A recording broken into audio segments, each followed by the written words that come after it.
Welcome back to the Shine Within podcast. Amy Collette is an author, speaker, and soul message catalyst who helps leaders share their transformational stories to create lasting impact. She's the author of The Gratitude Connection and Unleash Your Impact, and the creator of the Unleash Your Inner Author program, guiding first time authors from idea to publication.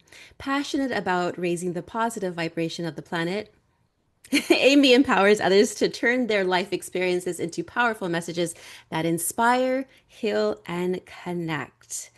Amy, it's so nice to see you again. I'm so happy and grateful, speaking about gratitude, right? I'm so grateful that we actually got the chance to connect and meet beforehand. And so now you're on my show, and I'm just so excited to share the world to you. Yes, Share thank the you so world. much. Yeah, share you to the world. Yes. So we'll go ahead and just start by you sharing your personal journey from, we're just talking about that's from moving from constant anxiety to becoming a best-selling author and soul message catalyst. Yeah, thanks, Gina. Thank you so much for having me on your show. It's great to be here with you and your audience. So, yeah, I started years ago. I was living in a state of constant anxiety. And I realized after writing my book that so many people at least have bouts with anxiety. We call it stress, we call it overwork, we call it burnout, all of that kind of stuff. But so many of us are really struggling with that, at least sometimes. And sometimes it's more of a chronic thing. And for me, it had become a way of life. So I wasn't sleeping very well. My heart was always kind of pounding. And I just felt like something bad was going to happen. I was always worried about the future, right? And the future wasn't going to work out for me. And so that was very, very stressful. And it's very hard on relationships. If anybody's been there, you know exactly how difficult that is to have healthy relationships when you are really in such bad shape because it gives you tunnel vision. I felt like I was seeing the world like this. And so I finally realized that it was me. It wasn't really the outside things that were happening that I was kind of blaming my stress on. It was really coming from me, my worry. And so I thought, well, I need to change, but I didn't know how. So one day I was able to calm myself down enough to go into meditation, and I had a memory float in of a story that I'd heard in a book, I'd read in a book. And it was a story from the Jewish tradition about giving thanks for your blessings a couple of times a day so that it becomes a habit. And I thought, wow, that sounds like a great idea.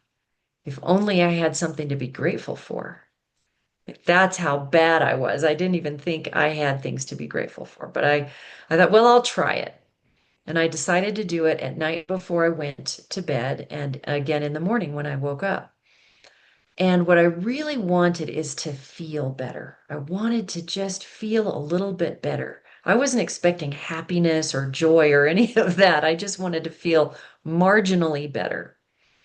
So I decided I'd focus on feeling gratitude rather than writing about it because as a writer, I can get into my head about my list and should this go first or should that go second? And that's not really what matters, right? It's the feeling of gratitude. So I put my hands over my heart, and that in itself is very calming. It's a good self-soothing exercise. So anybody out there that's feeling a little stressed right now, just do that and breathe a few times and focus on the feeling of gratitude first before it's people or things that you're grateful for. Just focus on the feeling of gratitude. And that was another layer of relaxation and just calm that came over me when I felt that. And then things started coming into my head. I'm grateful for my wonderful husband. I'm grateful for my home. I'm grateful for being able to hike outdoors and take a walk whenever I want to. At that time, I had a beautiful dog, and I was grateful for her companionship. And it just kept going on, and I was really surprised by this long list of things that I was grateful for. And I realized at that point that I was missing out on my life by focusing on the one thing in my life that wasn't going well. And that was my business at the time. It was a different business than I have now. And it had just morphed and changed. And I hadn't really changed along with it. So I had to now face that. And that was the one thing that was going wrong in my life. And everything else was really awesome, which I found out when I practiced gratitude. So after that, it just became finding more ways to live as an optimist, to have a positive outlook, and to see things from this new perspective that I was getting. So that's the beginning story of how I found my gratitude practice. And I can't say now about how much it has done for me because now I do live in joy. I do live in optimism and positivity. Yes, and you share it all in your book. Yes. Yes. So the book that came out of that experience is The Gratitude Connection. And the subtitle is Embrace the Positive Power of Thanks. So it's small, simple exercises that you can try to see what works for you, to bring yourself into that kind of state of positivity, optimism, and just learn more about retraining your brain so that you can have a happier life. Yes, yes. Get her book, listeners, please. Gratitude is the way our attitude should be. I know people think it's a cliche, but it works. The why people are talking about it is because it really, really works. And I noticed once I started practicing gratitude, because I was like you, tons of anxiety, had panic attacks where like I thought I was going to be hospitalized. And I was like, you know what? Let's reverse this. What am I fearful of? First off, what is there to be scared of? The future hasn't even happened yet, so why even be scared? And I started doing mindful practices, and one of them was practicing gratitude, timing myself in the morning time for 1 minute and just saying what I'm grateful for. Just throwing it out there, everything. I'm grateful that I woke up, grateful for breathing, grateful for having a roof above my head, grateful for my family, grateful for my parents. You know, it just comes out. And so it's a great practice, gratitude is. So thank you so much for sharing that. Yes. Thank you for sharing your story too, because it's very common. You know, we get into these states and we forget about focusing on the good. Yeah, so true. And speaking about storytelling, you believe storytelling is the number one way us humans actually connect. Why do you think it's so powerful in building deep, authentic relationships?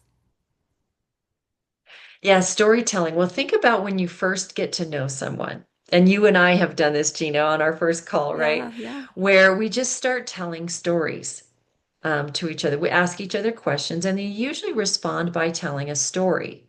So, in other words, I was just on a call with a woman who had gone on a trip with her daughter. And I asked her about it, and she started telling me these stories of these amazing things that they did and experiences they had. And that was amazing because I don't know this woman very well, but she shared something that she had just experienced that was very deep and meaningful for her. So, what that did for me is I felt connected right away to her. And just like when you talk to anybody, you find ways that you have something in common or something that is interesting that you can connect on. People have done this since caveman days. You know, we still find drawings and, there's stories in art of, buffalo herds and herds of different animals and where things are, where you can find food and that kind of thing. We're telling stories to each other because that is the way we understand each other. So when I feel connected to a new person that I've met, what's happening behind the scenes is that we're building trust. I can say, I really like Gina. I want to have another conversation with her, or I think it would be fun to be on her podcast, right? We've built a foundation of connection. And so that is the very basis of storytelling and why it's so important to human relationships. Because if you can't connect or you're turned off by a story someone's telling, that is a message to you that maybe that person isn't aligned with you. Maybe that's not a person that you do want to become friends with or want to do business with or whatever. It's you get a lot of information in the stories that they choose to tell you. And if it sends up some red flags, great. Then that's, and you can listen to your own intuition about that. But generally, it's green flags. It's yes, oh, yes, let's get to know each other better. Let's have another conversation and share some more stories. Yes, speaking of stories, when I first shared my story, I was completely nervous. I was actually in a women's Bible study group with just women, so I felt comfortable, no men in there. So I was like, "Oh, good, I get to be vulnerable and safe." I felt safe in that space. I shared my story. First, I wrote it. I wrote everything. And then, you know what? I should probably find that my what I wrote and actually put it in the book that I'm trying to write right now. But I wrote it and I read it out loud. And then tears, not only from myself, but tears from the other ladies were just pouring because they can relate to what I've gone through because they're like, I've went through that too. And may not have been the drinking part, but maybe the sexual trauma part that I experienced when I was little, but they can relate. And so they see themselves in my story. And that's what it's all about, is sharing stories. And then eventually later on, I got more comfortable sharing my story. And I was on a date to who's my husband now. This was maybe about 5.5 years ago, almost 6 years ago. We were eating and then we just decided to take a walk downtown and then we were just sharing our stories. And I shared my story like, I'm like, you know what? I'm just going to be honest with him. He's either A, going to run away or B, appreciate this story that I'm sharing with him. And he actually appreciated the story that I shared with him because his dad went through alcoholism and went to the other side where he's now sober for I don't know how many years now, many years, and at least over 50 years. And so we had something in common, and that was like the common denominator is like, hey, we have some stories to share. And so it's really neat. So yeah, storytelling is very powerful and it definitely does connect us humans and draws us closer to the ones that are aligned to our soul purpose as well. Yeah. Yeah. Yeah. Yeah. And those vulnerable stories can really bring us closer because what happens is when you're telling a story, you think it's about you, just like the story you just told me. You think it's about you, but it's actually about your husband too. It's his story, it's part of his story. He's been through that with his dad and he knows something about that. He has some personal feelings about it and a connection to it. So yeah, it's actually when we share our stories, we become a mirror for other people because they connect Absolutely. to themselves as well as to us. 100%. And I know like many leaders even have a hard time becoming vulnerable and it's difficult for them to share their story. What advice would you go ahead and give to those who want to tell their impact story, but I guess just don't know where to start? Yeah, yeah, there's so much to this topic, Gina, but this has been on my mind a lot because I've been writing a lot about it because these are the people I talk to, is the people who are passionate and burning with desire to make a positive impact in the world, right? And yet some of them are afraid of that vulnerability, afraid they'll be judged, afraid they'll be just like you were. You Yeah, were afraid of telling your story because you could be rejected, and that is always a possibility, when you get vulnerable. But it is generally not, doesn't generally happen, right? Usually you are embraced and accepted for sharing your story in a vulnerable way because it makes other people feel safe and accepted too, you know. So what I tell people when they are worried about sharing the skeletons in the closet, sometimes I'll tell them my story that you had mentioned has to do with alcohol too. Um, but I was scared of sharing my story, and I have a similar story that I can share with you, Gina, about telling a story I was really afraid to share because I thought people either either they might think it was self-indulgent for me to tell, or they might not be able to relate to it. So I shared the story that I share in my book, Unleash Your Impact, that really made me realize why I'm so passionate about transformation, because I got to witness my father's transformation from being a hardcore alcoholic, being in jail and then hospitalized because he hurt himself in jail, because he was coming out of his dependency on alcohol. And this was a secret that my family kept, so I never talked about it. I was trained not to talk about it. And many of us are, especially about anything that has to do with mental health or addiction or things that we just don't talk about, the elephants in the room, but, we try to keep them in the closet. So when I told this story about how I was so inspired by my father's um, transformation from hardcore alcoholic to sober, and he stayed sober the rest of his life, 40 some years. People in the room were crying also. The ones who were crying shared my story, right? They lived that story. Or they had some experience with it in their own life. And the other ones were really touched. So that's what I say to leaders who are hesitant to share their story is the reward of sharing your story is so much greater than holding on to it and keeping it secret. I think of it as holding a beach ball underwater. That takes a tremendous amount of energy.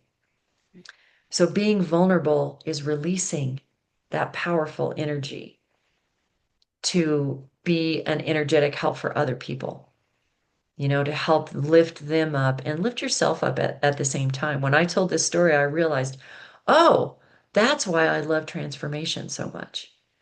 It generally is the basis for what you're doing. And that's why you should, or I would invite you to share your story. I won't say should.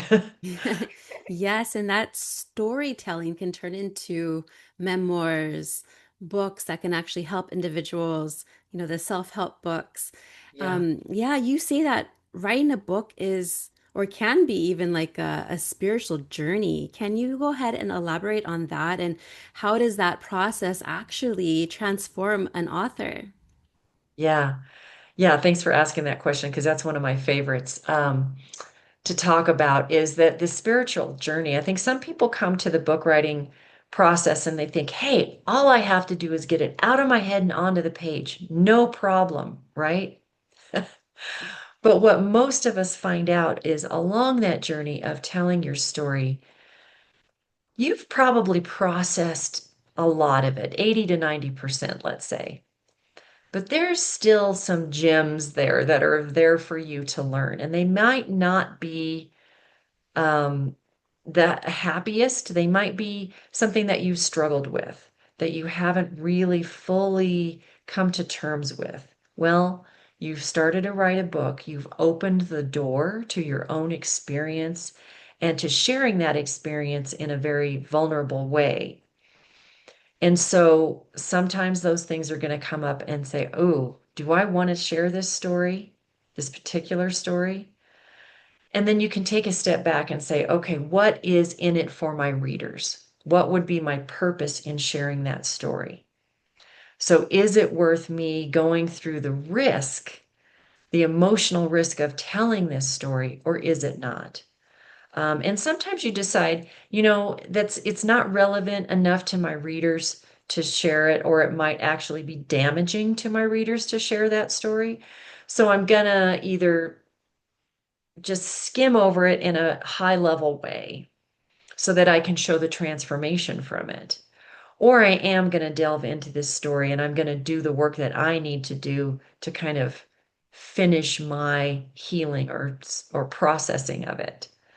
So there's a lot of those things that come up during the writing of the book that now is an opportunity for you to work through and to grow from even further. Yes, and in your work, working with first-time authors, What is that one common mindset block you see, and how do you actually help people move from that inner critic to like, you know what, I got this. Yeah, there. I wouldn't say there's one, Gina. There are a few. Right? And actually, in my book, Unleash Your Impact, I have interviews with authors that I've worked with. And so we talk a lot about these things. And so a big one is perfectionism. We also have procrastination. We have not giving yourself enough time to actually do this work. And all of those are ways to avoid what I just talked about.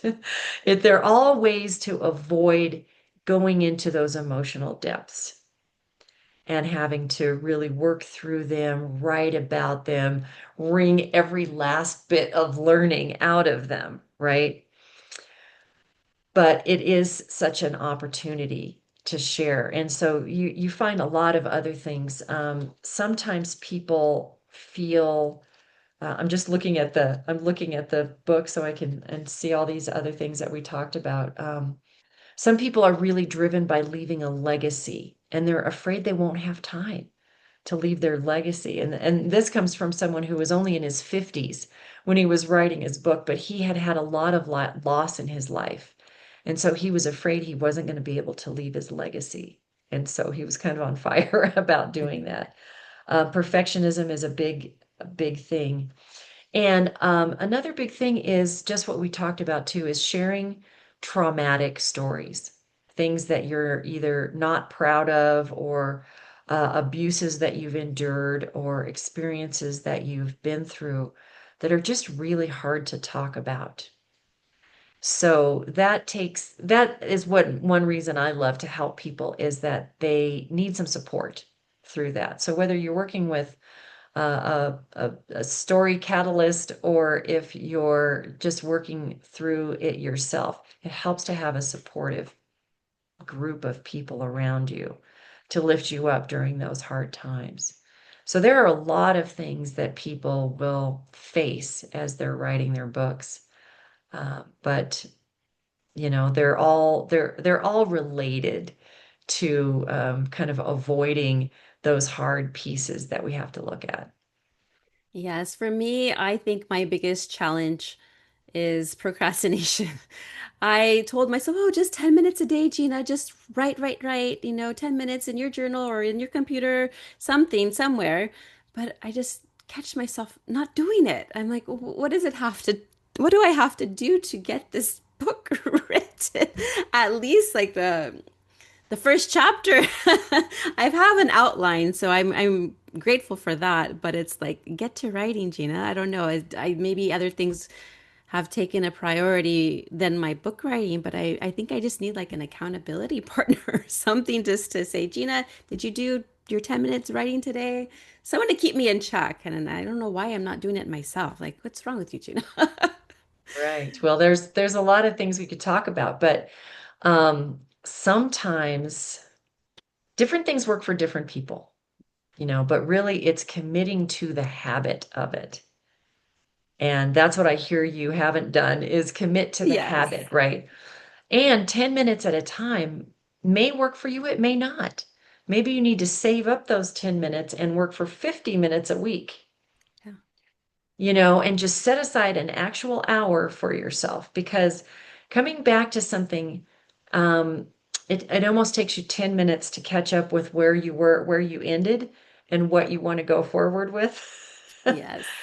That almost eats up your 10 minutes, right? Right. Unless you're very, very diligent about that 10 minutes every day, then it's not, you haven't lost the memory of what you worked on yesterday, and you can pick right up on it and go. But it's really committing to yourself. You know, you can try a couple things and see what work for you. But ultimately, even when you have an accountability partner, such as a book coach or a friend or, you know, a spouse or whatever, you're still ultimately accountable only to yourself.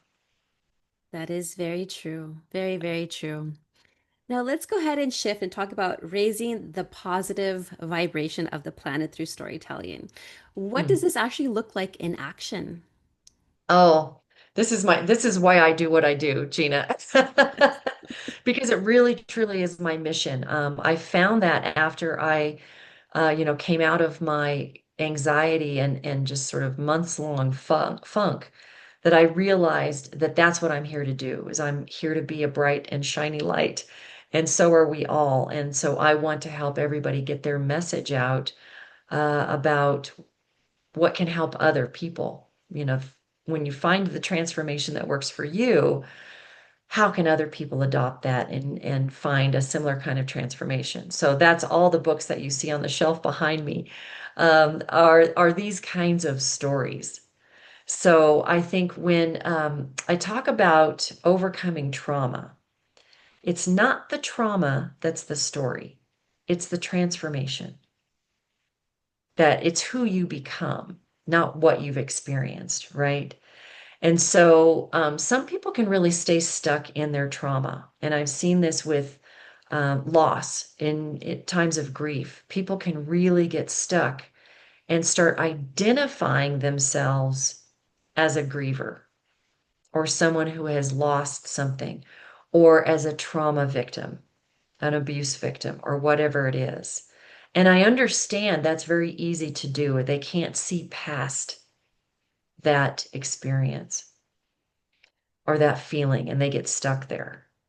So the transfer, when the people who make a transformation and can move, I won't say um, get over it, but move forward. You may never get fully over something that's happened or some loss. And I don't mean to demean that in any way, but I'm saying you can move through it and move beyond it and continue to grow and expand. And so that's who I love to work with, is those people who have a story that may be difficult to tell, but they also have the inspirational story of their transformation, of how they were able to move through and overcome, ignite something within themselves so that they could live a full and expansive life. And that's what they want to write about. So that, to me, that is helping to raise the positive vibration of the planet. Every time you practice gratitude, every time you feel joy personally, that is an energy that goes out from you and into the world. And it affects everyone you talk to. It affects everyone you interact with or even send an email to. Your energy is infused in that. And that is all helping to lift us up and raise our vibration as a people, as a planet. So that's how I see things. And I think the more that we can share that inspiration with other people, the more we lift each other up and hopefully send that out to those who need it. Beautifully said. I love it. Amy, where can our listeners go ahead and connect with you, get your books, even follow you on social media? Yes, so I'm on not all the social medias, but you can find me under Amy Collette or Unleash Your Inner Author. You can find me at my website, unleashyourinnerauthor.com. And I have resources there for authors. I have a podcast also, which is on my website, that gives a behind the scenes peek at what it's like to really write a book and to be on the side of the author who is undergoing these breakthrough moments and having these working through their issues. It's really fun to listen to. So that's a good place to start.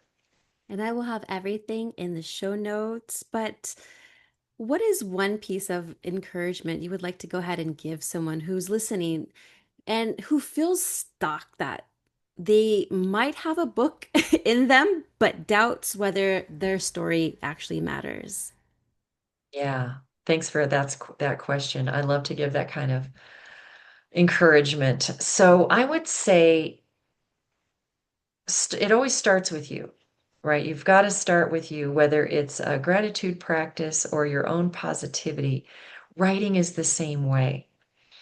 So what helps me is journaling, which can be a little scary to stare at a blank page and not know what to write.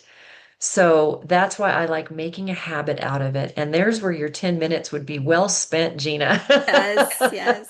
maybe as a start to kind of take the pressure off of writing for someone else, you write purely for yourself.